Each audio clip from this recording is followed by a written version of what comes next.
वक्फ board संशोधन bill पर देश में राजनीतिक बवाल मचा हुआ है।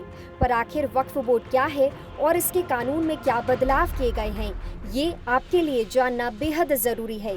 दरअसल वक्फ एक अरबी भाषा का शब्द है जिसका मतलब होता है खुदा के नाम पर दान की गई वस्तु या पैसा।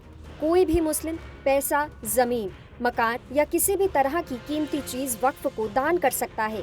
ऐसी प्रॉपर्टी के रखरखाव और उसे मैनेज करने के लिए लोकल से लेकर नेशनल लेवल तक वक्फ बॉडीज बनाई जाती है।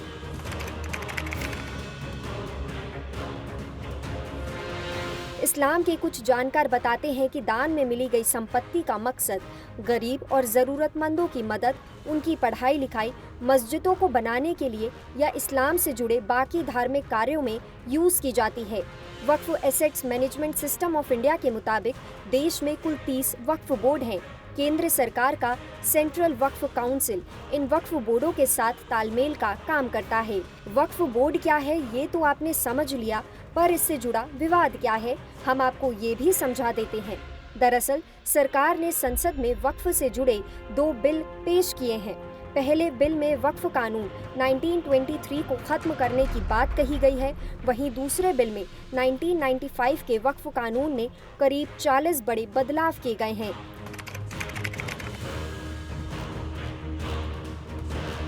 बता दें, संसद में वक्फ संशोधन बिल 2024 पेश किया गया। विपक्ष इस बिल का जोरों शोरों से विरोध कर रहा है। बिल पेश होते ही संसद में जोरदार हंगामा हो गया। दरअसल इस बिल में 1995 के वक्फ कानून का नाम बदलकर unified Waqf management, empowerment, efficiency and development act 1995 रखा गया है।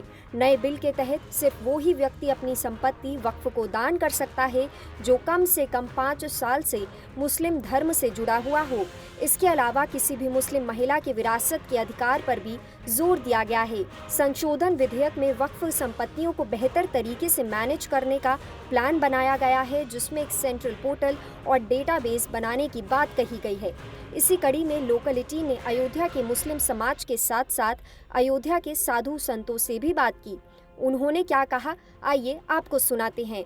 बहुत अच्छी बात है, क्योंकि वक्फ बोर्ड का जो यह बिल पास हो जाए, पास होने के बाद में उसका कानूनन कार्रवाई हो, जिससे जो अनावश्यक और जो बिना मतलब के इन लोगों ने वक्फ बोर्ड कह करके और बहुतों लोगों को दबाते हैं। कितने गांव वक्फ बोर्ड के नाम से हैं, ऐसा आया है समाचार में।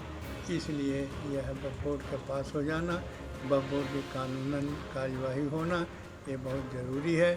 मैं इसका समर्थन करता हूँ। यहाँ के साधु संत हिंदू जनमानस प्रसन्न है और हम लोग समर्थन करते हैं। मैं प्रधानमंत्री जी को साधुवाद देता हूँ, आभार व्यक्त करता हूँ कि वक्फ बोर्ड का बिल पेश किया है। और जिस प्रकार से वक्फ बोर्ड शुद्ध रूप से गैर संवैधानिक संगठन, गैर सामाजिक संगठन, जिस प्रकार से कांग्रेस ने वक्फ बोर्ड बनाकर एक कौम, एक मजहब, एक संप्रदाय को खुश करने के लिए कार्य किया था, अब उसको पीड़ा हो रहा है, अब उसको तकलीफ हो रही है। वक्फ बोर्ड ने कह दिया कि यह संपत्ति हमारी है तो उसकी हो गई, अब हम न्यायालय भी नहीं जा सकते। तो भैया यही मानना है कि वक्फ बोर्ड की संपत्ति जितनी भी है सरकार की निगाह में होनी चाहिए। जो अवैध कब्जे हैं उस पर भी कार्रवाई होनी चाहिए, क्योंकि वक्फ बोर्ड में जितनी संपत्तियां जो है लोगों ने दिया है, इसलिए वक्फ किया है कि ये जो है गरीब और अमीरों के सबके काम आवे। तो ऐसा नहीं है। हमारा तो यही मानना है कि वक्फ बोर्ड की संपत्ति के ऊपर सरकार निगाह रखे और जो नाजायज कब्जे वगैरह लोग किए हुए हैं उसको सरकार उसको खाली करावे। हमारी भी राय है, अच्छी बात है कि सरकार जो यूनियन माइनॉरिटी अफेयर्स मिनिस्टर किरण रिजिजू ने लोकसभा में आज वक्फ बोर्ड कानून में संशोधन से जुड़े बिलों को पेश किया, जिसके बाद लोकसभा में हंगामा हो गया।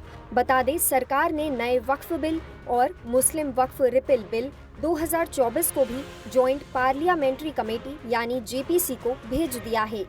लोकल 18 के लिए अयोध्या से सर्वेश श्रीवास्तव की रिपोर्ट।